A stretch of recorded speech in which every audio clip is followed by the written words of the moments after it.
அரணம் சுத்தமான தமிழ் பெயர். நிறைய அர்த்தம் இருக்குது அதுக்கு தமிழில். பாதுகாப்பு, மதில், அந்த மாதிரி நிறைய அர்த்தங்கள் இருக்குது. நல்ல தமிழ் பேர் வச்சதுக்கு முதல்ல நன்றி பிரியன் சார்.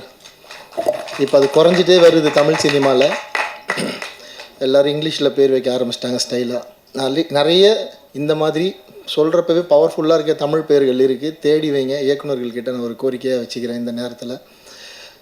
நான் இந்த படத்தோட இந்த ஃபங்க்ஷனுக்கு வந்ததுக்கு காரணம் பிரியன் சார் தான். அது இல்லாமல் என்னோடய 2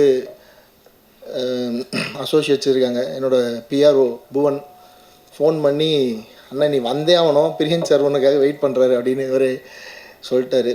புவன் சொன்னால் எதுவும் மறுக்கிறது இல்லை. ஸோ புவனுக்காகவும் பிரியன் சாருக்காகவும் and Murugan sir, MRT music, எனக்கு திரௌபதியும் பகாசுரனும் அவர் தான் பண்ணி கரெக்டாக போய் சேர்த்தார் மக்கள்கிட்ட. அதனால் நீங்களும் கவலைப்பட வேணாம், அவர் போய் சேர்த்துருவார் அந்த ஆடியோவை கரெக்டாக. எங்கே ப்ரமோஷன் பண்ணணுமோ அவங்க ப்ரமோஷன் பண்ணி அந்த பாடலை கொண்டு போய் சேர்த்துருவார்.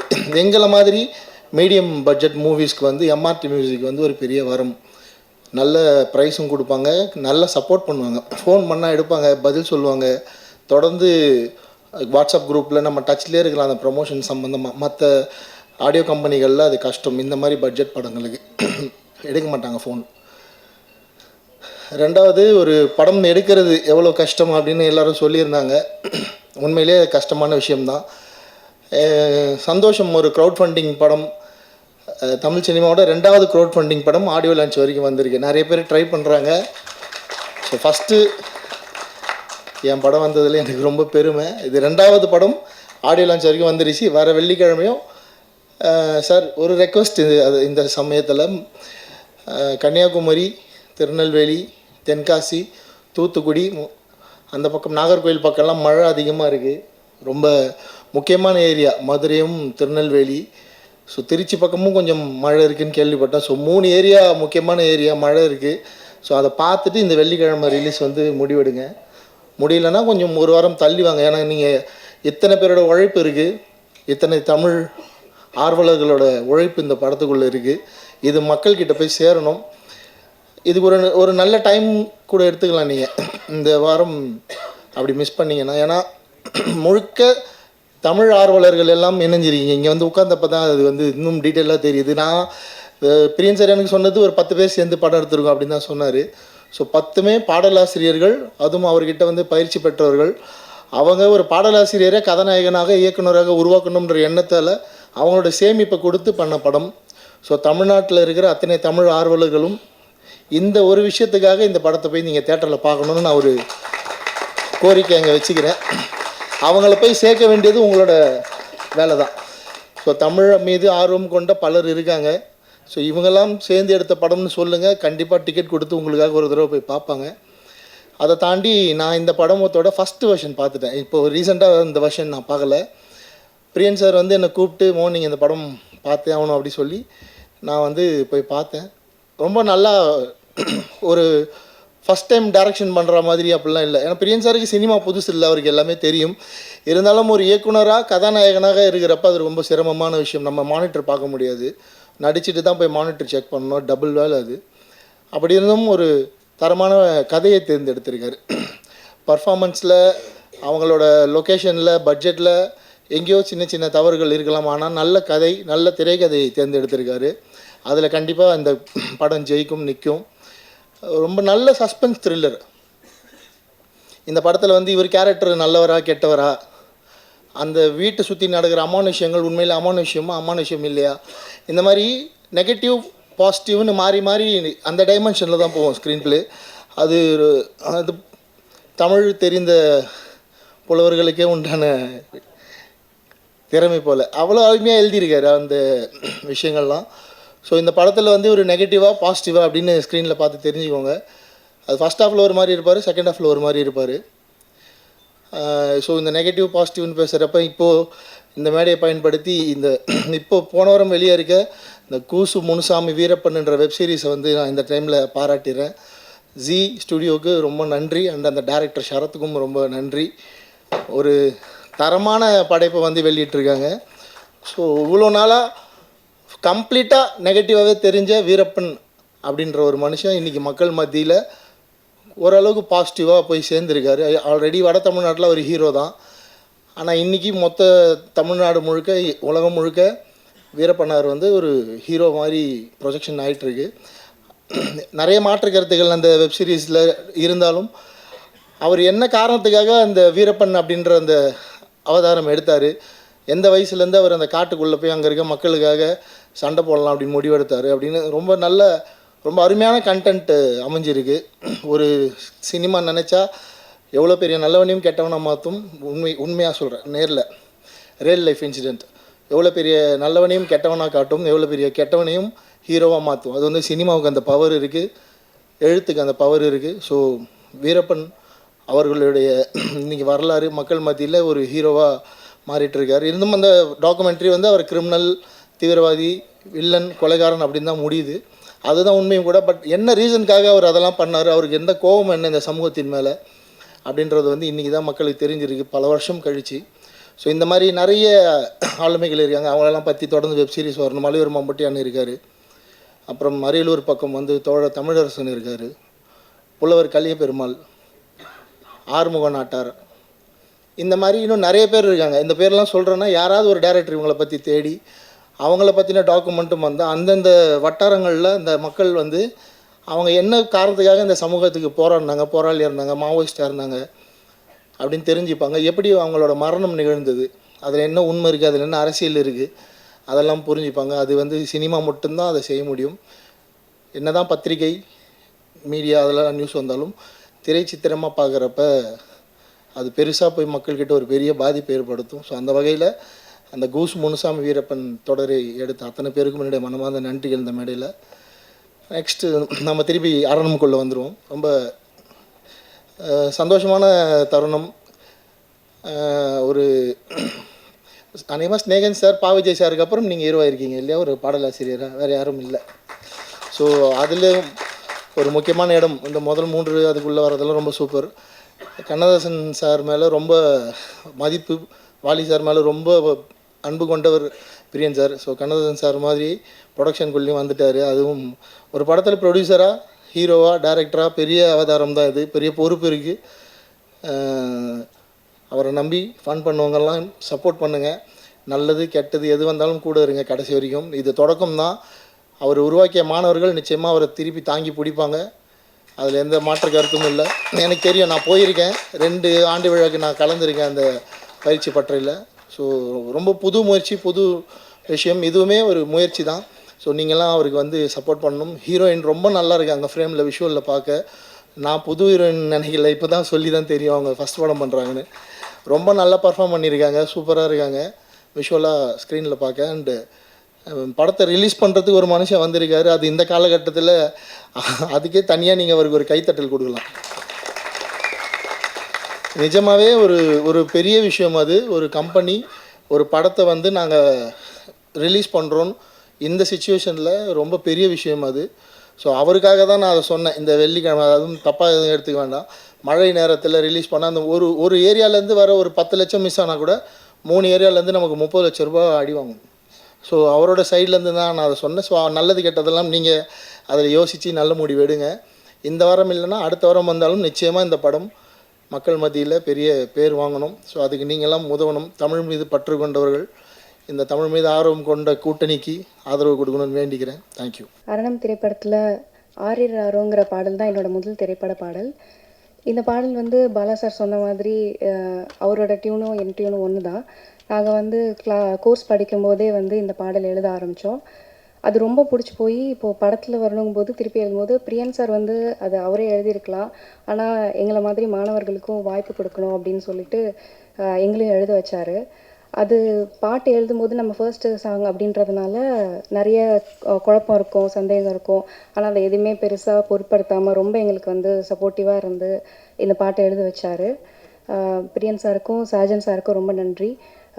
இப்போது ரீசெண்ட் டைம்ஸில் வந்து மெல்லிசை பாடல்கள் ரொம்ப கம்மியாக தான் வருதுன்னு நான் நினைக்கிறேன். ஸோ இந்த பாடல் வந்து காற்றுல என்னவோ ஆரிராரவும் ஒரு நல்ல மெல்லிசை பாடலாக இருந்து எல்லாருக்கும் பிடிக்கும் அப்படின்னு நம்புகிறேன். எல்லோரும் சப்போர்ட் பண்ணுங்கள். பிரியன் சார் அண்ட் சாஜன் சாருக்கு ரொம்ப நன்றி. பிரியன் சார் பற்றி சொல்லணும் எனக்கு. பொதுவாக முதல் படம்னாலே நம்ம அம்மா வருவாங்க கூட, இல்லை யாராவது பர்சனல் அசிஸ்டன்ஸ் இருப்பாங்க. பட் நான் வந்து இந்த ஹோல் ஷெட்யூல், இந்த ஹோல் படமே தனியாக தான் இருந்தேன். பட் என்னென்னா, நம்ம தனியாக இருக்குமே, ஃபர்ஸ்ட் படம் வேறு, அந்த எதுவுமே இல்லை. அரணம் எப்படி அது ஒரு ப்ரொடெக்ஷனோ அதே மாதிரி தான் சாரும் அவ்வளோ அப்படி பார்த்துக்கிட்டாங்க, அவ்வளோ ப்ரொடெக்ஷனாக பார்த்துக்கிட்டாங்க. பொதுவாகவே ஒரு கோஸ்டார் கூட ஒர்க் பண்ணுறது நமக்கு கம்ஃபர்டபுளாக இருக்கும், எல்லாமே இருக்கும். பட் நான் முக்கியமாக ஃபீல் பண்ணது வந்து ஐ ஃபீல் ரியலி சேஃப். இது நான் இங்கே கண்டிப்பாக சொல்லணும். சார் கூட I really felt very safe. அப்புறம் சவுண்ட் கொஞ்சம் மாறி இருக்குது, டப்பிங் நான் தான் பேசியிருக்கேன். இப்போ கண்டுபிடிக்க முடியலன்னா மன்னிச்சிருங்க. இந்த படத்தில் மொத்தம் எங்கள் காம்பினேஷனில் வந்து 3 பாட்டு இருக்குது. இப்போ கதை சூழல் காரணமாக வந்து ஒரு பாட்டு போடலை, சஹானா எழுதியிருக்கிற சாங். அந்த சாங்கும் வந்து ரொம்ப என்ன சொல்கிறது, ரொம்ப டச்சிங்கான ஒரு சாங் அது. அதே மாதிரி பாலா சார் எழுதின காற்றுல என்ன சாங்காக இருந்தாலும், காற்றுல என்ன சாங்கில் வந்து நீங்கள் ஒரு இது பார்த்துருப்பீங்க, ரெயின் சீக்வன்ஸ். அந்த ரெயின் வந்து ஒரிஜினல் ரெயின், அவங்க செட் போட்டு ரெயின் போட்டது எதுவுமே இல்லை. அது அப்படியே அமைஞ்சுது. அண்ட் இன்னும் நளினா சாங், தமிழை விரும்புகிறவங்க வந்து கண்டிப்பாக இந்த சாங்கை பாருங்கள். நளினா சாங், தமிழை காதலிக்கும் அனைவரும் இந்த சாங்கை வந்து கண்டிப்பாக பார்க்கணும்.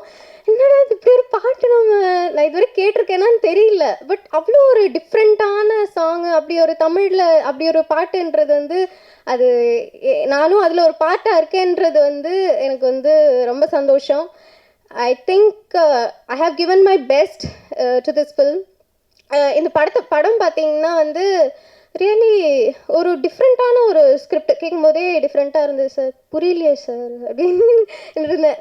ஸோ இந்த ஃபர்ஸ்ட் ஹாஃபில் வர ஒரு டயலாகாக இருக்கட்டும், ஒரு ப்ராப்பர்ட்டியாக இருக்கட்டும், செட்டில் இருக்கிற ஒரு ப்ராப்பர்ட்டியாக இருக்கட்டும், இல்லை ஏதாவது ஒரு ப்ராப்பர்ட்டி பற்றி சொல்கிறதா கூட இருக்கட்டும், அது வந்து ஈச் அண்ட் எவ்ரி திங் வந்து அதுக்குண்டான இம்பார்ட்டன்ஸ் இருக்கும். அது செகண்ட் ஹாஃபில் பார்த்தீங்கன்னா அந்த ஒரு சின்ன டயலாகோ ஒரு ப்ராப்பர்ட்டியோ கூட அங்கே போய் லிங்க் ஆகி கனெக்ட் ஆகிற மாதிரி இருக்கும். ஸோ என்டையர்லி ஒரு டிஃப்ரெண்ட்டான ஒரு ஸ்கிரிப்ட். செகண்ட் ஹாஃப் வந்து கண்டிப்பாக மிஸ் பண்ணிடாதீங்க. ரியலி நீங்கள் கண்டிப்பாக என்ஜாய் பண்ணக்கூடிய படம். ஃபேமிலியாக போய் பார்த்து எல்லாருமே சப்போர்ட் பண்ணணும். அப்புறம் பத்திரிகையாளர்கள், மீடியா எல்லாரும் வந்து உங்கள் சப்போர்ட் கண்டிப்பாக வேணும். Thank you so much. அப்புறம் இவ்வளோ லிரிக்ஸிஸ்ட்டை உருவாக்குறதுன்றது வந்து நான் அப்படியே வியந்து பார்த்தேன். எப்படிதான் அது லிரிக்ஸிஸ்டெல்லாம் உருவாக்குவாங்களா? ஓகே, சிங்கர்ஸ்க்கு கோர்ஸ் இருக்கும், பாட்டு பாடுறவங்களுக்கு சொல்லிக் கொடுப்பாங்க, அதெல்லாம் ஓகே. டைரக்ஷன், ஆக்டிங் எல்லாத்துக்குமே இருக்குது. லிரிக்ஸிஸ்ட்டுக்கு எல்லாமே கோர்ஸ் இருக்கும் அப்படின்னு யோசித்தேன். அண்ட் அதுக்குள்ளே போய் பார்க்கும்போது, அதை பற்றி தெரிஞ்சுக்கும் போது வந்து எனக்கு உண்மையிலுமே ரொம்ப வியப்பாக இருந்தது. சார் உங்களை தாண்டி இனிமேல் யாரும் பண்ணுவாங்களான்னு எனக்கு தெரியாது சார். ரொம்ப பெரிய விஷயம் சார் அது. அங்கே இருக்கிற சாரோட ஸ்டூடெண்ட்ஸ்க்கு அத்தனை பேருக்கும் சான்ஸ் கொடுத்து, இந்த தமிழ் திரைக்கூடம் மூலமாக தமிழ் திரைப்பாக்கூடம் ஸ்டூடெண்ட்ஸ்க்கு வாய்ப்பு கொடுத்து, அவங்கள ஒவ்வொரு இதில் ஆக்டர்ஸாகவும் சரி, என்ன லிரிக்ஸிஸ்டாகவும் சரி சான்ஸ் கொடுத்து எல்லாரும் கூட இருக்கிறவங்க எல்லாருமே வளரணுன்ற ஒரு நோக்கத்தில் வந்து பிரியன் சார் உண்மையிலுமே அதை பண்ணியிருக்காரு. ஒரு செல்ஃபிஷ்னஸே இல்லாத பர்சன் பிரியன் சார், சத்தியமாக சொல்லணும்னா. அவ்வளோ ஹார்ட் ஒர்க்கிங் பர்சன் அண்ட் அவ்வளோ பர்ஃபெக்ஷனிஸ்ட். நௌஷத் சார் சொன்ன மாதிரி பக்கா பர்ஃபெக்ஷனிஸ்ட். ஒரு எடிட்டிங் ஒர்க்காக இருக்கட்டும், ஒரு டிசைனாக இருக்கட்டும், என்னவாக இருக்கட்டும், அதில் அவர் நினைக்கிற அந்த பர்ஃபெக்ஷன் கிடைக்காம அவர் வந்து விடமாட்டார். ஸோ அப்படி ஒரு பர்சன். ஸோ எனக்கு இதில் வாய்ப்பு கொடுத்து என்னையும் இது அரணத்தில் ஒரு பார்ட் ஆக்குனதுக்கு எனக்கு ரொம்ப thank you sir. Whole cast and crew எல்லாருக்குமே ரொம்ப நன்றி. அரணம் ஒரு பெரும் தருணம் தான் அது. அதாவது ஒரு சொல்லியிருந்தாங்க பெரும் புள்ளிகள் எல்லாம் வரலன்னு. பரவாயில்ல, சிறு சிறு புள்ளிகள் சேர்ந்து தானே ஒரு நாள் பெரும் புள்ளி ஆகும். வைக்கலாம். அதனால் ரொம்ப நல்ல பெரிய அனுபவம். ஆனால் இது நல்லா இருக்குது எனக்கு இந்த அனுபவம். அதனால் அவர் சொன்ன மாதிரி ஆன்டி டிப்ரெஷன், இன்சோம்னியால இது எல்லாமே வந்துருச்சு எனக்கு. அது பரவாயில்ல. ஆனால் 20 வருடம் சினிமாவில் இருந்தவொடனே நீங்கள் இந்த அடி அடிக்கிறீங்கன்னா புதுசாக வரவனை என்ன அடிடாடி அடிப்பீங்கன்னு தோணுச்சு எனக்கு. ஆனால் ஒரே ஒரு திமிரு, அது தமிழ்னால நான் நின்று பார்க்குறேன்டா நிற்கிறேங்க, வேறு ஒன்றும் இல்லை. வேற ஆளாக தான் நிற்பாங்களேன்னு தெரியல நான் இருக்கிற இடத்துல. அப்பேற்பட்ட ஒரு விளையாட்டு விளாட்றாங்க சீரியஸாக. என்ன மாதிரியான அரசியலாக இருக்குது. ஒரு கலைக்குள்ளேயே கலையை கொள்கிறவர்கள் இருக்கிறது அது சினிமாவாக தான் இருக்கும் போல இருக்குது. வெளியில் இருப்பானான்னு தெரியல. வெளியேருந்து ஒரு எதிரி வருவான், வெளியேருந்து ஒரு விஷயம் வரும், எங்கேயாவது ஒரு 2 துரோகி இருப்பான், இடுப்பில் குத்துவான். மொத்த பயிலும் சுற்றி இருக்கிறவங்களுக்கும் சினிமாவை அழிப்பதற்கான ஆட்களாகவே இருக்கிறாங்கன்றத உண்மையிலுமே கண்மாடி பார்க்க நேர்ந்தது. இன்னொரு பாடலாசினா வருவோம், 25 பேர் இருப்பாங்க, அதில் 2 நிமிஷம் நம்ம பேசிட்டு இறங்கி போயிடுவோம். இதுதான் நமக்கான மேடை. அந்த ஒரு 2 வருஷம் வேறு ஒரு பார்வை.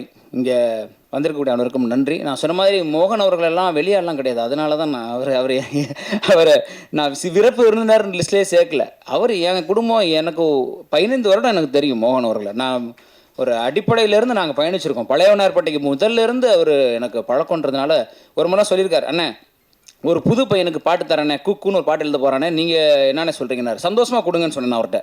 எனக்கு பாட்டு வேணான்னு சொல்லி நான் ஒரு புது பையனுக்கு பாட்டு கொடுத்தேன், அந்த திரௌபதியில் நினைக்கிறேன். எனக்கு வேணாம் மோகன், நான் எழுத 400 ஒரு பாடல் ஆயிரும், நீங்கள் அந்த புது பையனுக்கு கொடுங்க. அந்த பையனுக்கு பேச வச்சார். அந்த பையனுக்கு பேசினாப்புல. ரொம்ப மகிழ்ச்சி. ரொம்ப யதார்த்தமான ஒரு கலைஞன் அவர், பெரிய தில்லு உள்ளவர். அதுதான் வேணும் இன்றைக்கி. அதெல்லாம் இன்றைக்கி காணா போச்சு. இன்றைக்கி கலைஞர்கள் வீரியமே இல்லாமல் இருக்கிறாங்கன்றது ரொம்ப கோபமாக இருக்குது. மோகனுக்கெலாம் சரியான வீரியம் இருக்குல்ல. இப்படி தான் அன்றைக்கி எல்லா கலைஞர்களுமே இருந்தாங்க. நீங்கள் யோசிச்சு பாருங்கள், ஒரு காலகட்டத்தில் அவ்வளோ தைரியமான வீரியமான கலைஞர்கள் இருந்தாங்க. படமே நீ பார்க்க கஷ்டமாக இருக்குது. வெட்டுறான் குத்துறான் இருக்கட்டும், என்னமே. அதில் நன்றி மோகன் அவர்களே. இருந்தாலும் சொல்கிறதுக்காக ஒரு பேச்சுக்காக மகிழ்ச்சி. ஒரு 3 தரப்பாக பேசியிருந்த இந்த இடத்துல அரணம் குழுவுக்கு என்னுடைய நன்றியை தெரிவிச்சுக்கிறேன். முதல்ல கதைநாயகி வர்ஷா, அதாவது தன்னுடைய இசை வெளியீட்டு விழாவுக்கு, தன்னுடைய படத்துடைய ப்ரொமோஷனுக்கே வரமாட்டாங்க கதைநாயகிகள். இந்த பொண்ணு எனக்கு கிட்டத்தட்ட அசிஸ்டன்ட் ரைட்டர் மாதிரி அவ்வளோ வேலை பார்த்துருக்காங்க. அது இப்படி ஒரு கதாநாயகி கிடைப்பாங்கன்னா கிடைக்க மாட்டாங்க சத்தியமாக. அதாவது அவங்களுடைய ஷெடியூல் முடிச்சுட்டு போயிடுவாங்க. நீங்கள் நம்ப மாட்டீங்க, மொத்த படமும் அவங்க என் கூட தான் இருந்தாங்க முழுக்க. நீங்கள் இருந்துருங்கன்ட்டு. ஏன்னா எங்களுக்கு எந்த கேப் கிடைக்குமோ எங்களுடைய காம்பினேஷன் நாங்கள் பதிவு செஞ்சுட்டே இருப்போம். 12-12:30 மணிக்கு திடீர்னு போய் சேலை மாற்றிடுவாங்கன்னு சொல்லுவேன். நம்ம அப்படியே சட்டையை மாற்றி வந்துடலாம். ஓடி போயிட்டு தடன்னு ஓடி கிளம்பி வருவாங்க. அவ்வளோ தூரம் இந்த நிமிஷம் வரைக்குங்க ஒரு சப்டைட்டில் ஒரு சின்ன ஒரு திருத்தம் இருக்குன்னா அதை அவங்க பார்த்து சொல்லிட்டு இருக்கிறாங்க. ஆச்சரியமாக இருக்குது. என்ன கேட்டிங்கன்னா அவங்க கதை நாயகின்னு சொல்கிறோட ஒரு சிறந்த கலைஞர்னு சொல்லுவேன் இந்த படத்துக்கு. நான் அப்படி தான் அவங்கள சொல்கிறேன். ரொம்ப நன்றி. அதே போல் ஒளிப்பதிவாளர் அவரும் ரொம்ப சிறப்பு. ஒரு முறை என்ன அவருடைய தப்பா எடுத்துக்கிறேன் சார், அவரோட வயது கருதி மேலே ஒரு உயரத்தில் ஏறி ஒரு சின்ன அரசெங்கலில் நடக்கணும், விழுந்தாருன்னா முடிஞ்சு போச்சு. அந்த அரசெங்கலில் ஏறி ஷூட் பண்ணணுன்னு சொல்லிட்டு இருக்கேன். சார் இது மேலே ஏறி நடக்க முடியுமா? அரசெங்கல் செவ்வறு தான் இருக்குது பில்டிங் மேலே. திரும்பி பார்த்தா கேமரா தூக்கிட்டு மேலே ஏறிட்டார். எனக்கு பக்குந்து அசால்ட்டாக எடுத்துகிட்டு, அதெல்லாம் பெரிய விஷயம். ரொம்ப நன்றி சார் அந்த வகையில். அதே மாதிரி இந்த படத்துக்கு ரொம்ப முக்கியம். ஏன்னா இந்த கதை எப்படிப்பட்ட கதை, அதை கொடுத்து நான் அடுத்து பதிவு செய்கிறாங்க. ஒரு எழுத்தை நம்பியே வந்த ஒரு படம் இது. அந்த வகையில் பிகே அவர்கள் அலுவலகத்தில் கூட்டும் முதல்ல கதை சொன்னேன். அவர் வார்த்தை சொன்னார், சார் எனக்கு சம்பளமே நீங்கள் என்ன வேணால் கொடுங்க, நான் படம் பண்ணுறேன்னு சொன்னாப்புல. இன்றைக்கி எந்த டெக்னீஷியன் அப்படி சொல்லுவாங்க? சம்பளத்தை விடுங்க சார், இந்த கதை ரொம்ப வித்தியாசமாக ஒரு படத்தொகுப்பாளராக இது எனக்கு பேரை தரும், ஏன்னா அது விட்ருங்க, இந்த படம் எனக்கு நான் செய்கிறேன் அப்படின்னு சொல்லி ஒரு விஷயம் செஞ்சாப்புல. ரொம்ப மகிழ்ச்சி. நன்றி பிகே அவர்களே. அதே போல் என்னுடைய இசையமைப்பாளர், இன்னொரு கதையனாகி, எல்லாருக்கும் ஒரு சிக்கல் இருக்குது. உங்கள்கிட்டையும் ஒரு வேண்டுகோள் வச்சுக்கிறேன், தயவு செஞ்சு பார்த்துக்குங்க. சுற்றி காய்ச்சலாக இருக்குது, எல்லாருமே உடலில் சரியில்லாமல் இருக்காங்க. அதனால் ஒரு அன்போடு நான் உங்களை கேட்டுக்கிறேன், நீங்கள் தண்ணி குடிக்கிறது எல்லேருந்து சாப்பிட்றது எல்லாமே பார்த்துக்குங்க. ஓமந்தூராரில் ஒருத்தர் அட்மிட் ஆகிருக்காப்புல, இசையம்பால் ஒரு இடத்துல அட்மிட் ஆகிருக்காப்புல, இந்த பொண்ணு மதுரையில் அட்மிட் ஆகிருக்கு. எல்லாருக்குமே உடல் சரியில்லாமல் போகுது. ஒரே மாதிரியான பிரச்சனை வருதுங்க. அது இந்த மழைக்கு பிறகான சிக்கலான்னு எனக்கு தெரியல. நீங்கள் எல்லாருமே வெளியே போயிட்டு இருக்கிறவங்க, வெளியே சாப்பிட்றவங்கன்றதுனால ஒரு அன்பு கோரிக்கையாக வைக்கிறேன், தயவு செய்து உங்களோட உடல்நிலையை பார்த்துக்குங்க. தண்ணி உணவில் மட்டும் கொஞ்சம் கவனமாக இருங்கன்னு நான் கேட்டுக்கிறேன். இல்லைனா இன்றைக்கி அவங்களாம் வந்திருப்பாங்க, அவங்க வர முடியாது. இசையமைப்பாளரே இல்லை பாருங்கள், அவர் வர முடியாத ஒரு சூழலில் ஒரு சிக்கல் நேர்ந்தது. அந்த ஒரு சமூக அக்கறையோட உங்களையும் கேட்டுக்கிறேன். நீங்கள் முழுக்க நீங்கள் வெளியே பயணிக்கிற ஆட்கள்ன்றதுனால தயவு செஞ்சு கொஞ்சம் பார்த்துக்கோங்க. அது தெரிஞ்சு திரு அன்புமணி அவர்கள் பதிவு செஞ்சார், இந்த மழை ஒரு டிசாஸ்டர், இதுக்கப்புறம் ஒரு 10 நாள் கழிச்சு ஒரு டிசாஸ்டர் வரும்னு சொல்லி ஒரு முறை சொன்னார். அப்படி தான் நடந்துட்டுருக்கு. அவர் சொன்ன மாதிரி ஒரு மருத்துவன்ற முறையில் அவர் சொன்னது சரியாக தான் இருக்குது. அதனால் கொஞ்சம் நீங்கள் கவனமாக இருக்கணும்னு கேட்டுக்கிறேன். அடுத்ததாக என்னுடைய அன்பு பாடலாசிரியர்கள் பாலா அவர்கள், சகனா அவர்கள் வந்திருக்காங்க. ஒரு சிறந்த பாடல் இன்னொரு பாடலை முருகானந்தம் அப்படின்னு ஒருத்தர் எழுதியிருக்காரு. அந்த ஒன்று பாடல் இருக்குது. சகனுடைய பாடல் கதை சூழல் கருதி வெளியிட முடியல. எனக்கெல்லாம் அந்த வழி இருந்திருக்கு. கழகத்தலைவன்லாம் வெளியீட்டுக்கு போய் உட்காந்துருக்கிற என் பாட்டே வரல. என்னது உதயநிதி ஸ்டாலின் படம் கழகத்தலைவன்றாங்க, பாட்டே வரலையே. ஒரு பாடலாசிரியருக்கும் தன் பாடல் வரணும்னு இருக்கும். எனக்கு இந்த பாடலை போட்டால் கதை தெரிஞ்சிடனால போடலாமா, தவறாக எடுத்துக்காதீங்க நீங்கள். அது ஒரு சூழலாகி போச்சு. சினமும் அப்படி தான் ஆச்சு. சினம் படத்துக்கு போனால் நம்ம பாடல் வரல. ஸோ மகிழ்ச்சி, வாழ்த்துக்கள் அவங்க 2 பேருக்கும். ஒரு மேடையில் அவங்கள அமர்த்தி என் கூட உட்காந்து வகுப்பில் படித்தவங்களே இன்றைக்கி மேடையில் ஏற்றி பாடலாசிரியராக பக்கத்தில் உட்கார வச்சதை பார்க்கும்போது ரொம்ப மகிழ்ச்சியாக இருக்குது எனக்கு இந்த தருணத்தில். இதுவரை எல்லோரும் வரணும்னு ஒரு ஆசை எனக்கு. வாழ்த்துக்கள் உங்கள் 2 பேருக்கும். வேறு அரணம் குழுவில் எல்லாரையும் பொதுவாக நான் கேட்டுக்கிறேன். நன்றி. அடுத்ததாக என்னோடய தயாரிப்பாளர்கள், ஒரு கதை, அந்த கதையை சொல்கிறோம். இப்படி ஒரு வித்தியாசமான கதை இருக்குது, பண்ணுவோங்க. யார் சார் பண்ணுவா? நீங்களாம் நினச்சா நம்மளாம் சேர்ந்து பண்ணலாம், என்ன சொல்கிறீங்க? அப்படிங்கும்போது ஒரே ஒரு ஒத்த மனுஷன், ஒரு பேப்பர் இருக்குது, ஒரு பேனா இருக்குது, இதை வச்சுட்டு ஒரு மனுஷன் அவர் சொல்கிறதுக்கு ஒரு 1.5 கோடி ரூபா ரெடி பண்ணி படம் பண்ணுறதுக்கு வரணுன்றது எவ்வளோ பெரிய விஷயங்க. அதை என்னை நம்பி வந்த என்னுடைய தயாரிப்பாளர்களுக்கு என்னுடைய நன்றியை நான் இந்த இடத்துல தெரிவிச்சுக்கிறேன். ஏன்னா அவங்களுக்கு சினிமாவே தெரியாது, என்ன தெரியும், தமிழில் தெரியும், அவ்வளோதான். அந்த கதையை நம்பி வந்தாங்க. அந்த வகையில் ரொம்ப மகிழ்ச்சி. அதில் நான் ஒரு விஷயம் ரொம்ப உறுதியாக இருந்தேன். அதாவது பாடலாசிரியர் பிரியன்ற ஒருத்தன் திருச்சிராப்பள்ளியிலேருந்து 2003 சென்னைக்கு வர்றான், அவன் பயணிக்கிறான், போராடுறான், 10 வருஷம் படாத பாடுபடுறான், சாப்பாட்டுகள் இல்லை, வண்டியை பெட்ரோல் இல்லாமல் தள்ளுறான், எல்லாம் பண்ணிட்டு தனக்கான வீடு வாங்கியாச்சு, கார் வாங்கி இடம் வாங்கியாச்சு. தமிழ் இந்த திரைப்பாடல் அவனுக்கு அந்த இடத்த கொடுத்துச்சு. அப்புறம் என்ன பண்ணுறது? 10 வருஷத்துலேயே ஒரு இடத்த கொடுத்துருச்சு. வெற்றி பாடல்களோடு நெறிஞ்சு நிற்கிறோம். நிச்சயமாக தோணுச்சு, ஒரு பாடலாசிரியர் நம்ம சொல்லிக் கொடுக்கல, ஒரு பாடலாசிரியர் வழிகாட்டலை, ஏன் நம்மளும் இப்படி இருக்கணுன்றதுனால தான் 2013 தமிழ் திரைப்பாக்கூடம் அப்படின்ற ஒரு விஷயத்தை நான் கொண்டு வந்தேன். ஏன்னா நான் கேட்டிருக்கேன் மூத்த பாடலாசிரியர்கள்ட்ட, ஏன் அங்கே பண்ணுறீங்கன்னு மூஞ்சி நேரம் சொன்னாங்க. நீங்கள் பாட்டு எழுதுங்க, நான் எழுதுறேன், நீங்கள் எதுக்கு முன்னால கொண்டு வரீங்க, நீங்கள் எப்படி இருக்கீங்க, நீங்கள் சும்மா இருங்க, பண்ணாதீங்கன்னு அதை தவிர்த்துட்டு தான் இருந்தாங்க. பெரிய பாடலாசிரியர் நம்ம தலைமுறை கடந்த மூத்த கவிஞர் வாலியவர்கள் மட்டும்தான், யாருமே செய்யாத விஷயம் நீ செய்ய அப்படின்னாரு. எனக்கு கண்ணதாசருக்கெல்லாம் பாடலாசிரியர் தான் பேர் வரும், ஆனால் உனக்கு தான் பாடலாசிரியர் உருவாக்கிய பாடலாசிரியர் பேர் வரையா அப்படின்னு வார்த்தை சொன்னார். அந்த ஒரு மகிழ்ச்சி. அப்போ 13லேருந்து 23 வரைக்கும் என் 10 வருஷம் நான் அப்படி தான் வாழ்கிறேங்க. என்னுடைய பாடல்கள் குறைஞ்சி போச்சு. நீங்கள் பார்த்தீங்கன்னா தெரியும், 2003 2013 வரைக்கும் தட்டி தூக்கியிருப்பேன், அவ்வளோ பாடல்கள். அப்புறம் 13லேருந்து 23 வரைக்கும் பார்த்தீங்கன்னா எழுதிட்டு தான் இருக்கேன். இப்போ வரைக்கும் எழுதிட்டு தான் இருக்கேன். இருந்தாலும் பார்த்தீங்கன்னா கொஞ்சம் கம்மியாக இருக்கும். ஏன்னா நான் சம்பாரித்து இன்னொரு கார் வாங்கலாம், இன்னொரு வீடு வாங்கலாம், அதனால் என்ன பண்ண போகிறோம்? போகும்போது ஒன்றும் கிடையாது. ஒரு 10 பேருக்கு அறிவை கொடுத்து செல்வது, அறிவு தானம் தான் நம்ம குலத்தில் மிக சிறந்தது. சாப்பாடு போட்டு அடுத்ததில் பசிக்கும், ஆனால் அறிவை கொடுத்துட்டானா அவன் காலத்துக்கு நிலச்சி நிற்பான். அப்புறம் நான் படித்தேன், தமிழ்னு மேடை பேசிக்கிட்டு வளர்த்துக்கிட்டு கட்சி வளர்த்துக்கிட்டு இருக்கிறதுக்கு அதுக்கு நான் சொல்லிக் கொடுக்குறதா உண்மை. தமிழுக்கு நான் திருப்பி என்ன செய்கிறேன்னு ஒன்று இருக்குல்ல. என் மொழி எனக்கு உணவிட்டு இருக்கிறது, என் மொழி எனக்கு கலை கற்பித்திருக்கிறது, என் மொழி என்னை வாழ்வித்திருக்கிறது. அந்த மொழிக்கு நான் என்ன செஞ்சேன்றதான் அப்போ தான் நான் கலைஞன்னு சொல்லிக்கிறதுக்கு எனக்கு தகுதி இருக்குது. அந்த வகையில் ஒரு 200-250 பேருக்கு எந்த பாரபட்சமும் மற்று ஒருத்தர் சொன்னார், உங்களுக்கு எதிரிகளை நீங்களே உருவாக்கி கொண்டீர்கள்னாரு. நான் ரொம்ப மகிழ்ச்சி. போர்க்களத்தில் நிற்பதற்கான தைரியமும் துணிச்சலும் எனக்கு இருக்கிறது. என் எதிரில் நிற்பவன் ஜெயிச்சால் நான் தான் ஜெயித்தேன், தோத்தால் நான் தானே ஜெயித்தேன், என் பிள்ளைங்க தானே அதெல்லாம். அந்த மாதிரி அதில் ரொம்ப மகிழ்ச்சி. அதன் வழியாகத்தான் இன்றைக்கி அரணம் வந்தது. கதையை நம்பி வந்தாங்க, அவ்வளோதான் நான் சொல்லுவேங்க. கதையை நம்பி வந்த தயாரிப்பாளர்கள் பிரச்சனைகள் இருக்க தான் செய்தது. ஒரு இயக்குனராக படம் எடுக்கும் பொழுது ஒரு விஷயத்தை பார்க்கும்போது மாற்றணும்னு தோணுச்சு. அப்போ தான் மோகன் அவர்கள்லாம் வந்தாங்க. மோகன் என்ன விஷயங்கள், அவர் சில விஷயங்கள் சொன்னாங்க. அப்புறம் இப்படின்னு மாற்றி பிரச்சனை, அதாவது சினிமா பிரச்சனை தான், அது இல்லைன்னு சொல்ல மாட்டேன். வருத்தம் என்னென்னா, இப்படி பிரச்சனையவே ஒருத்தன் வாழ முடியுமா சினிமாவில்? வெளியேருந்து பிரச்சனை வந்தால் சமாளிக்கலாம். இப்போ சேகுவேராவுக்கும் ஃபெடரல் காஸ்ட்ரோவுக்கும் அமெரிக்க ஏகாதிபத்தியத்துலேருந்து தான் பிரச்சனை வந்தது. சேகுவேராவும் ஃபெடரல் காஸ்ட்ரோவே பிரச்சனை இருந்தால் என்ன பண்ணுறது? இங்கே அப்படி தான் இருக்குது இல்லையா? அமெரிக்க ஏகாதிபத்தியம் இருந்துச்சு, தைரியமாக எதுதாங்க. அதுக்கு ஒரு காரணம் இருந்து வெளியேருந்து ஒருத்தன் உள்ளே வந்தான். உள்ளே திரும்பினாலே பாடலாசிரியர் தானே நீங்கள் நடிக்கிறீங்களா? அங்கே ஆரம்பிக்குது வன்மம். நீங்கள் ஏன் டைரக்டர் ஆகிறீங்க? நான் என்ன வேணும் எனக்கு தோணுகிறது, எனக்கு ஒரு விஷயம் இருக்குது, என் சுதந்திரத்தை பறிப்பதற்கு உனக்கு என்னடா பிரச்சனைன்ற அளவுக்கு நீ பண்ணக்கூடாது. சீரியஸா என்ன பண்ணக்கூடாது? அப்போ எனக்கு 2 மடங்கு கோருது. தமிழ் படித்ததுக்கப்புறம் அந்த தன்மானமும் சுயமும் பாரதியை படித்தது இல்லைன்னா அப்புறம் என்ன அர்த்தம் இருக்குது? அப்போ தான் 2 மடங்கு கோவம் நான் பார்த்துக்கிறேன். அந்த உச்சம், அந்த கோவத்தில் தான், இந்த கோவம் தான் ஆரம்பம். என்ன கேட்டிங்கன்னா இந்த சினிமா மீது உள்ள கோவம்னே நான் இப்போ நான் சொல்கிறேன். இந்த இடத்துல அவ்வளவு சிக்கல்கள் அதை எடுத்து செல்வதற்கு இருந்தது. ஒரு பொறுப்பாக ஒரு திரைக்கலைஞன் வந்து எல்லா மேடையிலும் ஏன் கலைஞர்கள் அழுகிறார்கள்னு நம்ம யோசிச்சு பார்க்க வேண்டியிருக்குங்க. ரொம்ப கஷ்டமாக இருக்குது. எல்லா மேடையிலும் யார் வந்தாலும் முதல்ல யார் அழுகிறா பாருங்களேன். நடிகர்கள் அழுறதில்லை. எல்லா இயக்குனரும் இங்கே மைக்கை பிடிச்ச உடனே அழுறான். அது விஜயகுமார் ஆகட்டும், இப்போ ஃபைட் கிளப் விஜயகுமார் நீங்கள் எடுத்து பாருங்கள். முதல்ல மைக்கை பிடிச்ச மனோஜ்குமார், யாராக இருந்தாலும் மைக்கை பிடிச்சோன்னே அழுறாங்கன்னா ஒரு கலைஞனை அலை வைக்கக்கூடிய இடம் எப்படிங்க நல்லாயிருக்கும்? ஒரு கலைஞனுக்கான வாய்ப்பை நம்ம தர வேணாமா? சினிமாவில் ஒரு கலைஞனை காயப்படுத்தலாமா? சினிமா கார்ப்பரேட்காரர்கள் கையில் போயிடுச்சு. ஒரு காலத்தில் படைப்பாளிகள் கையில் சினிமா இருந்தது. எனக்கு கேட்டு திரும்ப சினிமா பணக்காரர்கள் கையிலிருந்து மீண்டும் படைப்பாளிகள் கரங்கள் எனக்கு சினிமா வரணும் திருப்பி. ஒரு பாலுமேந்திரா ஊட்டியில் போயிட்டு அசால்ட்டாக படம் எடுத்து வந்துட்டார்.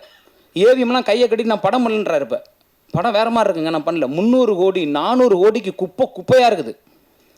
சித்தா மாதிரி, அயோத்தி மாதிரி, 60 கிடா வந்து புலம்புறாரு. எறும்புன்னு ஒரு படம் வந்தது, யாருக்கும் தெரியாது. ஒரு ஆகச்சிறந்த கலையை மக்கள் ரசிக்க தயாராக இருக்காங்க, சத்தியமாக ரசிக்க தயாராக இருக்காங்க. சில படங்கள் திரையரங்குகளில் தோற்ற படங்கள் ஓடிடியில் ஓடிட்டு இருக்கு. நீங்கள் பார்த்தீங்கன்னா தெரியும், ஓ இந்த படம் வந்திருக்கா, நல்லா இருக்கு. அப்போ மக்கள்கிட்ட கொண்டு போய் சேர்க்கவே முடியல இந்த படத்தை. ஆரணம் தோற்றாலும் அதை எதிர்கொள்ள தயாராக நான் நினைக்கிறேங்க. அந்த ஒன்றில் தான் நான் நின்றுருக்கேங்க. சும்மா நாச்சுக்கு நான் ஆரணம் ஜெயிச்சிரும், ஆரணம் பயங்கரமாக அப்படியே ஆகிடும்லாம் எனக்கு தெரியாது.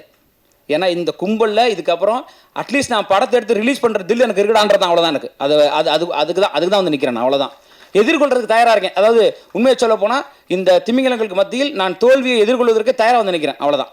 அப்புறமா அடுத்து படம் பண்ணணும், அதுக்காக ஓடிலாம் போயிட மாட்டேன். அதான் உண்மை. ஸோ படைப்பாளிகள் கரங்களில் திருப்பி சினிமா வரணும். எங்களுடைய தனித்தனி படைப்பாளிகள் எடுத்த சினிமா எங்களுக்கு மீண்டும் வேணும். உங்கள் 200 கோடி 300 கோடி குப்பைகளை தயவு செஞ்சு எங்கேயாவது எடுத்து போடுங்க. நல்ல நல்ல கலைஞர்களை, நல்ல கலைஞர்களை, கலைகளை கொண்டாடுவதற்கு எங்கள் பத்திரிகையாளர்கள் இருக்கிறார்கள், மக்கள் இருக்கிறார்கள். இடையில பூந்துட்டு நீங்கள் பண்ணுற அட்டகாசம் தாங்க முடியல. ஒரு இடத்துலையும் நீங்கள் கொடுக்கக்கூடிய சிக்கல்கள் வந்து சினிமாவை சீரழித்து கொண்டிருக்கிறது. ஒரு படம் எடுத்தால் ட்ரக்ஸு அட்டி தட்டி வெட்டி இதையே நீங்கள் படமாக காமிச்சிங்கன்னா மக்களுக்கு என்ன சொல்கிறீங்க? மக்களுக்கு என்ன கருத்தை நீங்கள் கொடுக்குறீங்க? என் படத்தில் வெட்டு இருக்குங்க, எதுக்கு வெட்டுறான்? என் படத்தில் பிரச்சனை இருக்குங்க, எதுக்கு பண்ணுறான்? சமூக அறம் வேணாமா ஒரு கலைஞனுக்கு? ஒரு கலைஞன் ஒரு கதையை பேசுகிற பொழுது, ஒரு கலையை மக்களிடம் கொண்டு செல்கிற பொழுது ஒரு அடிப்படை அறம் வேணாமா? ஏன் சித்தா கொண்டாடப்படுது? ஒரு பெண் குழந்தை மீதான பாலியல் வன்முறை பேசுகிற பொழுது எத்தனை குடும்பங்களுக்கு அது போய் சேருது? ஏன் அயோத்தி கொண்டாடப்பட்டுச்சு? எங்கிருந்தோ வந்த வடநாட்டு பெண்ணுக்கான ஒரு அன்பை எங்கிருந்தோ ஒருத்தன் செலுத்தினான்ற போது அந்த படம் எவ்வளோ பேருக்கு போய் சேருது? சினிமா சாதாரண கலை இல்லை, அது அற்புதமான ஒரு இடம். அதில் 1000 விஷயங்களை சொல்கிற இடத்துல வந்துட்டு அவ்வளோ ஒரு அட்டகாசமான ஒரு விஷயமா காசு மட்டும் இருந்தால் போதும் என்ன வேணால் பண்ணிடலான்னு படம் பண்ணுறாங்க. அப்போ பண்ணிட்டு போங்க, ஏதோ ஒன்று பண்ணுங்கள். ஆனால் உண்மையிலுமே சினிமா பண்ண விட அது சீரியஸாக கிடா இயக்குனரை நினச்சி பார்க்கும்போது வருத்தமாக, அது 10 டிக்கெட்டுக்கு கிடையாது வெளியே போனான்னு சொல்கிறாங்கன்னா எப்படி ஒரு திருப்பி கிடா எடுப்பார்? அழகர் சாமியின் குதிரை எடுத்த சுசீந்திரன் என்ன பண்ணுறாரு? நான் மகாநாளில் எடுத்து 100 நாள் வெற்றி பெற்ற அவர் எந்த தைரியத்தில் அழகர் சாமியின் குதிரை எடுத்து வந்து பண்ணார்? அவரை திருப்பி அடித்து விரட்டி அவர் திருப்பி கமர்ஷியல் சினிமாவுக்கு போயிட்டு இருக்காரு. இப்போ கலைஞர்களை ஊக்குவிக்க வேண்டுன்றது, ஏன்னா ஒரு கலைஞனா அந்த வேதனை எனக்கு இருக்குது. இப்போ இந்த இடமே எனக்கு அதுதான் நான் பதிவு செய்ய விரும்புகிறேன் நண்பர்களே. அதாவது என்ன செய்யும் சினிமா, என்ன ஒரு பொறுப்பாக என்ன அது ஆன்டி டிப்ரெஷன் இன்செமினி, அதாவது போயிடுச்சு, உச்சகட்டத்துக்கு போயிடுச்சு. ஒரு ஆரம்பத்தில் நிற்கும் போது ஒரு 100 பேர் நிற்கிறான், திரும்பி பார்க்கும்போது இந்த வடிவேல் காமெடியில் வர மாதிரி எங்கடா இங்கே இருந்த ஒருத்தரையும் காணான்ற மாதிரி ஓடி போகிறான். ஒருத்தருமே இல்லைங்க பின்னாடி. பாடலாசிரியர் பிரியன் மட்டும் நிற்கிறான், எங்கடா யாரையும் காணோம். இந்த படத்துக்கு வேறு பணம் வாங்கியிருக்கலாம் வெளியே. எனக்கு ஒரு சாதனை வேணும்னு ஆசை. எப்படி பாடலாசிரியர் வாங்கின பாடலாசிரியர் ஆகணும்? தமிழ் திரைப்பாக்கூட மாணவர்கள் மட்டுமே தயாரித்த சாதனை இப்போ மோகன் அவர்கள் இங்கே பதிவு செய்கிறாருன்னு அதை நான் செஞ்சதுனால தானாச்சு. வெளியேருந்து காசு வாங்க வந்திருக்குமா? அதை செய்வதற்காக அத்தனை சிரமங்களை, போராட்டங்களை தாங்க வேண்டியிருக்கு. மருத்துவமனையில் அட்மிட் ஆயிருங்கட்டாங்க. என்ன உச்சக்கட்ட ஆன்டி டிப்ரெஷனில் இருக்கீங்க, உங்களுக்கு செக் பண்ணும்போது இன்சோம்னியாவில் 6 மாதம் ஒருத்தன் தூங்கவே இல்லைன்னா அப்படி இருக்கும். தூக்கம் வந்து படத்துக்காக இல்லை, இவங்க பண்ணுற அக்கப்போருக்கு. ஒரு கலைஞனை இதுக்கு மேலே எப்படி கஷ்டப்படுத்துங்கிற அக்கப்போரா இருக்குது. இன்னும் யோசிச்சு பாருங்க, இன்னும் வரவே இல்லை. நான் இன்னும் வந்தால் என்ன பண்ணுவாங்கன்னு தெரியல. இப்போ தான் கால் எடுத்து வைக்கிறோம், அதே வைக்க விட போகிறாங்களா இல்லை அடிச்சு முடிச்சுருவாங்களான்னு எனக்கு தெரியல. அது பரவாயில்ல, இருந்தால் நான் பாட்டு எழுத போயிடுவேன். இல்லை அதுவும் தரலன்னா தமிழோடு வாழ்ந்துருவேன். கடைசி வரைக்கும் தமிழ் தான் எனக்கு. அந்த தமிழ் என்னை காப்பாற்றும், தமிழை நேசித்து போய்கிட்டே இருப்பேன். அவ்வளோதான். அந்த தமிழ் எதை தருதோ, எங்கேயாவது 4 பிள்ளைங்களுக்கு பாடம் சொல்லி கொடுத்தா வாழ்ந்துருவேன். இவங்க நம்பின்னு யாரும் இல்லை. ரொம்ப வருத்தமாக இருக்கு. தவறாக எடுத்துக்காதீங்க. என்னுடைய உணர்வை இங்கே இதை விட்டால் இந்த மேடையில் பதிவு செய்ய முடியாது. ஏன்னா இன்னும் வெளியே வரல. எடுத்து முடிக்கிறதுக்குள்ள அவ்வளோ பிரச்சனைகள், போராட்டங்களில் நின்றுட்டுருக்கோம். எங்கே தொட்டாலும் பணம், எங்கே தொட்டாலும் அரசியல். இன்றைக்கும் நாளைக்கு எங்களுக்கு தெரியல எத்தனை திரையரங்கு வரப்போகுது அப்படின்னு. 22 நவம்பர் 24 எனக்கு தெரிஞ்சு ஓடி வந்துட்டுருக்கோம் நாங்கள். நவம்பர் 24 வேணாங்க படம், அடுத்து ஐயோ வேணாங்க, அடுத்து எங்கே வந்துடலாங்க. நமக்கு தான் தெரிஞ்சு போச்சு என்ன நடக்க போகுதுன்னு. நம்ம என்ன 300 நாள் ஓட போகிறோம். இன்றைக்கி எத்தனை பெரிய படம் வந்தாலும் 10 நாள், 1 வாரம், அதிகபட்சம் தாண்டா 2 வாரம். ஆகச்சிறந்த படங்களுக்கு அப்படின்ற போது நாங்கள் ஒரு எளிய படம், ஒரு எளிய மனிதர்களோட முயற்சிங்கும் போது எங்களை 1 வாரம் தாங்க விடுறாங்களான்னு தெரில. நான் தான் தயாராகிட்டேன் அவர்கிட்ட. இப்படி யாராவது ஒரு ஒரு பொறுப்பில் போய் டிஸ்ட்ரிபியூட்டர் சொல்லியிருப்பாங்களே தெரில. என் படம் என்னன்னாலும் பரவாயில்ல ரிலீஸ் பண்ணுங்கன்னு சொன்னேன் அவர்கிட்ட. ஏன்னா அவர் படம் பார்த்தோன்னே ஒரு விஷயம் சொன்னார். அதில் நான் அறிவுத்திர அவர்களுக்கு ரொம்ப நான் நன்றி தெரிவிச்சுக்கிறேன். 2-3 வெளியீட்டாளர்கள் வந்தாங்க, எல்லாருமே வெளியீட்டாளர்கள். இவர் அறிவுத்திரா சார்ட்ட ஏன் கொடுத்தேன்னா ஒரே விஷயம், அவர் டைரக்டர் ப்ரொடியூசர். என் வலி என்னன்னு அவருக்கு தெரியும், ஒரு கலைஞனோட வலி என்னன்னு ஒரு கலைஞனுக்கு தெரியுன்ற ஒரே காரணத்தினால தான் அவர் எடுத்துக்கிட்டாருங்க. அவருடைய பெருந்தன்மை, படம் பார்த்த உடனே படம் ரொம்ப பிடிச்சி போச்சு. தமிழ்நாடு, கேரளா, கர்நாடகா எனக்கு கொடுத்துருங்க சார் அப்படின்னாரு. எப்படி இருக்கும் காதில் கேட்கும்போது? நம்ம படத்தை ஒருத்தர் வாங்கிக்கிறேன்றாரு, பரவாயில்லையே. ஏன்னா வர்றவங்கெல்லாம் ஒரு கதை சொல்கிறேன், அதை மாற்றுன்றாங்க மாதிரி. அப்படி திரு அறிவுத்ரா அவர்கள் இப்போ கையை பிடிச்சி நிற்கிறதுனால ஓரளவுக்கு நான் நகர்ந்து போகிறேன். இல்லைனா ஒத்தாலாம் நின்றுட்டு இருந்தேன். என்ன பண்ணுறதுன்னு தெரியல. இத்தனைக்கும் இவ்வளோ பேர் சினிமாவில் நம்ம சுற்றி நிற்கிறான். எங்கே போனாங்கன்னே தெரில எல்லாரும். நான் பெருமையாலாம் சொல்லிட்டு இருந்தேன், நான் அவரை கூப்பிடுவேன், நான் இவரை கூப்பிடுவேன், நான் நம்பிட்டு இருந்தேன். அவங்க வந்துடுவாங்க. நம்ம தான் பாட்டு எல்லாமே நம்ம ஹிட்டு கொடுத்துருக்கோமே, எவ்வளோ பாட்டு ஹிட்டு கொடுத்துருக்கோம். ஒரு ஃபோன் பண்ணால் நமக்கு சப்போர்ட் பண்ணிட போகிறாங்க, ஒரு ஃபோன் பண்ணால் வாங்க கவிஞரன் பண்ணிடுவாங்கன்னு நினச்சேன். திரும்பி பார்த்தா ஒருத்தனையுமே காணோம். திருப்பி அடிக்கணும் போல எல்லாரையும். இதுக்காகவாது ஜெயிக்கணும்னு தோணுது, இதுக்காகவாது எந்திரிச்சு வந்துடணும்னு தோணுது. அந்த வகையில் அறிவுத்திரு அவர்களுக்கு என்னுடைய நன்றியை தெரிவிச்சுக்கிறேன் சார். ஏன் கூட நான் தான் ஓடுறேன், அவர் ஒரு ஏதாவது ஒரு பெரிய ஆர்டிஸ்ட் படம் மட்டும் போக வேண்டியது தானே, என் படத்தை வெளியிடுறதுக்காக போராடிட்டு இருக்கார் அவருங்கும்போது அது ஒரு ரொம்ப மகிழ்ச்சி. போராட்டங்கள் தான், சிரமங்கள் தான். இப்போ பாருங்க, இப்போ கூட மோகன் அவர்கள் ஒரு விஷயத்தை சொன்னார், 29 கூட போகலாமான்னு. ஆலாம் ரைட், தயார் தான். இத்தனை வருடங்கள் காத்திருந்தவர்களுக்கு இன்னொரு வாரம், நீங்கள் சொன்னது சரிதான். ஒரு பிரச்சனை இருக்கும்போது நம்ம எப்படி கொண்டு வரும், 30 லட்ச ரூபான்றது பெரிய விஷயம். அந்த வகையில் அதை கண்டிப்பாக செய்யணும். அதனால் அதோட கொடுமை உத்ராவர்கள் மீண்டும் பதிவு செய்கிறேன். வெளிப்படம் வந்தது கூட பரவாயில்லைங்க, முத்து ஆளை வந்தான்னு 10 வருஷம் அவங்க என்ன சம்பாரிச்சாங்கல்ல, திருப்பி அதை வேற கொண்டு வரீங்க நீங்கள். இருக்கிறவங்களுக்கே தேட்டர் கிடைக்க மாட்டேங்குது, இருக்கிற படத்தையும் ரிலீஸ் பண்ணுறதுக்கு ப்ரொடியூசர் சாவுறான். இவங்க உட்காந்துட்டு எங்கெங்கேயோ அவங்க 10 வருஷம் சம்பாரிச்சதெல்லாம் குப்பையை போட்டு நோண்டி திருப்பி எடுத்து நீங்கள் தான் சம்பாரிச்சிட்டிங்கல்ல. இன்றைக்கி மட்டும் 3 தேட்டர் ஓடுதுங்களாங்க, திருப்பி அந்த தேட்டரை நீங்கள் படத்தை போட்டால் யார் நீங்கள் தான் சினிமாவை கொள்றீங்க. அப்புறம் நல்ல படம் வரல, மலையாளத்தில் சினிமா சூப்பராக இருக்குது, தெலுங்கில் சூப்பராக இருக்குது, அங்கே அருமையான கதை பண்ணுறாங்கன்னா நாங்கள் தான் கதை பண்ணுறோமே, நீங்கள் பார்க்க விட மாட்டீங்களே. நீங்கள் திருப்பி வேறு படங்களை 10 வருஷம் கழிச்ச படம் தேவையாங்க நீங்கள் சொல்லுங்கள். அவன் டிவிலே 100 தடவை பார்த்துருப்பாங்க மக்கள். அதை இன்றைக்கி போய் திரையரங்குக்கு போய் பாருங்கள், வெளியே முழுக்க ஏதோ 10 வருஷம் பழைய படம் போஸ்ட் ஒட்டி வச்சிருக்காங்க. இல்லைனா ஹிந்தி படம் இருக்குது. அக்வாமேனுக்கும் நமக்கு என்னங்க சம்மந்தம் இருக்குது? அக்வாமேனுக்கு நமக்கு என்ன சம்மந்தம் இருக்குது சொல்லுங்கள். அவன் சம்பாதிப்பாங்க, உலகளாவியாலும் சம்பாதிப்பான். என் தயாரிப்பாளர் அத்தனை 1000 படத்தை வச்சுக்கிட்டு எங்களுக்கு ஒரு கடன் கலைச்சிடாதா? அந்த படத்துக்கு பின்னாடி ஒரு 1000 குடும்பம் 500 குடும்பம் இருக்குது. அவெல்லாம் ஒரு சினிமா ஜெயிச்சிட மாட்டோமா, வந்துட மாட்டான். நம்மளா நீங்கள் அக்வாமேனு டங்கு டுங்குன்னு நீங்கள் கொண்டு வந்தீங்கன்னா அதையாவது விட்டு தொலைங்க. முத்துவெல்லாம் இப்போ யாருங்க கேட்டாப்பாங்க? டிவியில் ஒரு 300 தடவை போட்டாங்க. யூடியூப்லேயே 10 லாங்குவேஜில் இருக்குது. நீங்கள் ஹிந்தியிலலாம் ரஜினி பேசுவார், நீங்கள் போட்டிங்கன்னா விட்டா கொரியன்லேயே பேசுவார், ஜப்பானீஸ்லாம் பேசுகிறாரு. ஏன்னா அவருக்கு ஜப்பான் ரசிகர்னு. அவ்வளோ தூரம் பார்த்த படத்தை திருப்பி எடுத்துகிட்டு தேட்டரை பிடிச்சிக்கிட்டு புரியலைங்க எனக்கு. ஒரு சினிமா பண்ணுறோம், கொண்டு போகிறோம், எவ்வளோ ஒரு புதுசாக சொல்கிறேன். நீ நல்லா திட்டுங்க, சட்டை பிடிச்சி திட்டுங்க. வாய்க்கிலே பேசுகிறியா, உன் படம் நல்லா இல்லை, கருத்து என்ன சொல்கிறேன்னு திட்டுங்க. அப்போ நாங்கள் வாங்கிக்கிறோம், நாங்கள் திருப்பி ஒரு நல்ல படம் திருப்பி கொண்டு வந்து கொடுக்குறோம். அதுக்கு எங்களுக்கு இடத்த கொடுங்க, வாய்ப்பை கொடுங்க, எங்கள் படத்தை விற்கிறதுக்கான இடத்த கொடுங்க. சுற்றி நின்றுட்டு இன்னும் முத்து ஆளை வந்தான்னு டங்குன்னு காமெடி பண்ணிருக்காங்க. இதுக்கு பின்னாடி நாங்கள் 10 பேர் இங்கே போராடணும். ஐயா படம் கொடுங்க ஐயா. எந்த தொழிலுங்க முதலாளி கை கட்டுறான், கார்பரேட்காரன் கையை வைக்கிறானே. எங்கே போனாலும் பணம் போட்ட ப்ரொடியூசர் தான் கை கட்டுறான். எந்த தொழில் அது நடக்குமா? அது நமக்கு வரவும் மாட்டேங்குது. வேறு நம்ம கட்டி பழக்கிறதா பரவாயில்ல, நம்ம இப்படி நிற்கிற ஆள் பழகிட்டோம் இப்படி என்னென்னு ஒன்றும் நடக்க மாட்டேங்குது. சரி, நடக்கட்டுங்க. ரொம்ப மகிழ்ச்சி ஐயா. என்னுடைய படத்துடைய முதல் பார்வையும் பத்திரிகையாளர்கள் தான் வெளியிட்டீங்க. நான் என்றைக்குமே உயிராக நேசிக்கிற பத்திரிகையாளர்கள், உங்களுக்கு தெரியும். மேடை ஏற்றி உங்கள் கரங்களால் தான் யாரும் வேணாங்கன்னு சொல்லி உங்களை வச்சு தான் அதை வெளியிட்டேன். அதே வார்த்தையை தான் நான் ஹரிசாட்டி சொன்னேன். சார் யாருமே வரலன்னா என்ன சார், எழுத்தே நம்பி இருக்கக்கூடிய நம்ம நேசிக்கக்கூடிய பத்திரிகையாளர்கள் இருக்காங்க, நான் அவங்களை எப்போவுமே மதிக்கிறேன், அவங்க போதும் எனக்கு அப்படின்னு தான் நான் சொன்னேன். நீங்கள் வேறு வழி இல்லை. ஏன்னா எங்கே போனாலும் ரொம்ப காசு கேட்குறான், எதை தொட்டாலும் காசு கேட்குறான் பெருசாக. அந்த அளவுக்கு திரும்பினாலும் காசு கேட்குறான், பயமாக இருக்குது. ஒரு இன்ஸ்டாவில் 2 நிமிஷம் ஆடுற பொண்ணு 50,000 கேட்குது. ஓ, ஹீரோயினுக்கே சம்பளம் கொடுக்க மாட்டான். ஏன் நீங்கள் என்ன 2 நிமிஷம் ஆடுறதுக்கு 50,000 கேட்குறீங்க? ஒரு பொண்ணு கேரளாவில் ஆடுது 2 lakhs சார் அப்படின்ச்சு. எதுக்குமா அப்படின்னு. அது 30 seconds சார். எம்மா 30 நொடி நீ ஆடுறதுக்கு 2 லட்சமாம்மா. எங்கள் கலைஞன்ட்ட கொடுத்தா 2 வருஷம் விடிய வேலை பார்ப்பாம்மா. அதை கொடுத்தீங்கன்னா எங்கே திரும்பினாலும் நம்மளால் முடியாதுங்க. நம்மளால் ஒரு படம் எடுக்க முடிஞ்சதுங்க, தரமான ஒரு படம் எடுத்திருக்கோம், அதை நம்புகிறேன் நான். அதுக்கான உத்தரவாதம் நான் உங்களுக்கு கொடுப்பேன். ஏன், ஒரு எழுத்தாளனின் கதை இது. அரணம் என்பது ஒரு எழுத்தாளன் எழுதிய கதை. நல்ல கதை கேட்டிங்கன்னா, ஒரு நல்ல கதை பார்க்கணும். ஒரு நல்ல கதை இல்லைங்க, இன்னைக்கு நல்ல பாடலே இல்லைங்க. என்கிட்ட கேட்டாங்க, சார் நீங்கள் மஸ்காரா போட்டு மயக்கிறீங்க, மக்காயலா போட்டு எழுதுறீங்களே.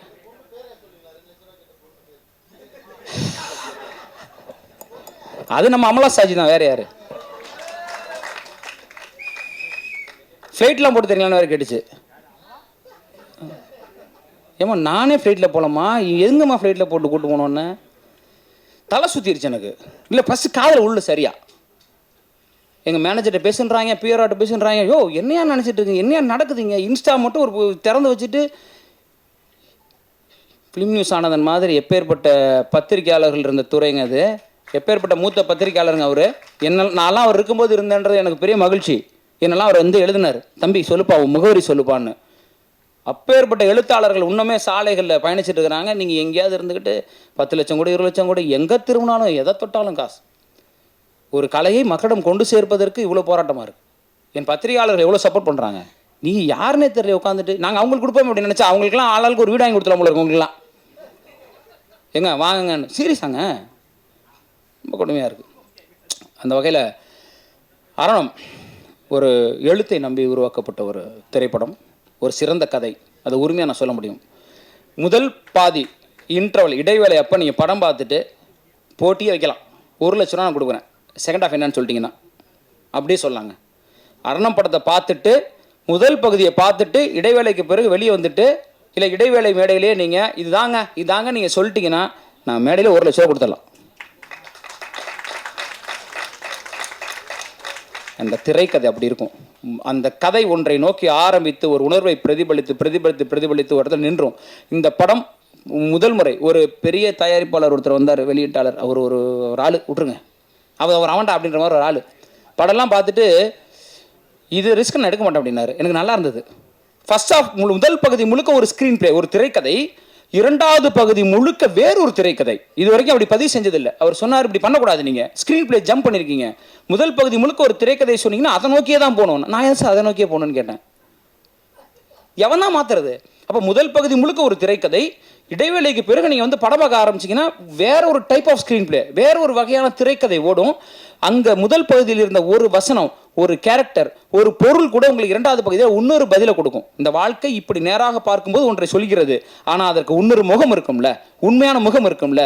அதை சொல்லும்போது அட அப்படியா, ஓ அதான் இப்படியா அப்படின்னு உங்களை உடச்சி உங்களுடைய பதிலெல்லாம் கொடுத்துக்கிட்டே முடிச்சு அவுத்துட்டே வரும். அதுவும் ஒரு படத்துக்கு கிளைமாக்ஸை சொல்லிட்டு படம் பண்ணுறதுக்கு பெரிய திமிரு வேணும். நான் கிளைமாக்ஸை சொல்லிட்டேன், நீங்கள் படம் ஆரம்பிச்சு கொஞ்ச நேரத்தில் கிளைமாக்ஸ் தெரிஞ்சிடும் உங்களுக்கு. ஆனால் அது எப்படி நடந்ததுன்னு ஓப்பன் கிளைமாக்ஸ் வச்சுட்டு இதில் ஒரு கதை திரைக்கதை எழுதியிருக்காங்க. ரொம்ப திமிராக தான் இருக்கும் பேசும்போது, அதான் உண்மை. இருக்கிற யதார்த்தத்தை நான் சொல்லி ஆகணும். அப்படிப்பட்ட ஒரு திரைக்கதை. அப்போ ஒரு நல்ல கதையை, நல்ல திரைக்கதையை, ஒரு நல்ல திரைப்படத்தை நீங்கள் பார்க்கணும்னு நம்பினீங்கன்னா நிச்சயமாக அரணம் உங்களுக்கு அதை வழங்கும். எங்களிடம் பெரிய பொருளாதாரம் கிடையாது, எங்களிடம் பெரிய நடிகைகள் கிடையாது, எங்களிடம் பெரும் புள்ளிகள் கிடையாது, எங்களிடம் பெரும் தயாரிப்பாளர்கள் கிடையாது. எங்களிடம் பெருந்தமிழ் இருக்கிறது, நல்ல கதை இருக்கிறது, நல்ல திரைக்கதை இருக்கிறது. எழுத்தை நம்புகிறவர்கள், ஒரு நல்ல திரைப்படம் பார்க்க வேண்டும் என்று நம்புகிறவர்கள், முடிவில் ஒரு நல்ல படம் பண்ணாயா நல்லா இருந்தது அப்படின்னு நீங்கள் சொல்லக்கூடிய ஒரு படமாக அரணம் இருக்கும். இந்த வாழ்வின் எங்கெல்லாம், அதாவது தூர வானில் பறந்தாலும் பறவை மேகம் ஆகாது, மரக்கிளைதான் அதன் கூடு இறங்காமல் போகாதுன்னு ஒரு கவிதை எழுதினேன். அந்த மாதிரி இந்த வாழ்வு எதை நோக்கி நீங்கள் எத்தனை கோடி பேரை சுற்றி வந்தாலும் இறுதியில் நீங்கள் அடைவது உங்கள் வீடு என்கிற கூடு. அந்த வீடும் அந்த வீட்டுக்குள்ளே இருக்கிற அந்த 4 பேரும் 3 பேரும் எவ்வளோ முக்கியன்றதான் இந்த அரணம் பேசுது.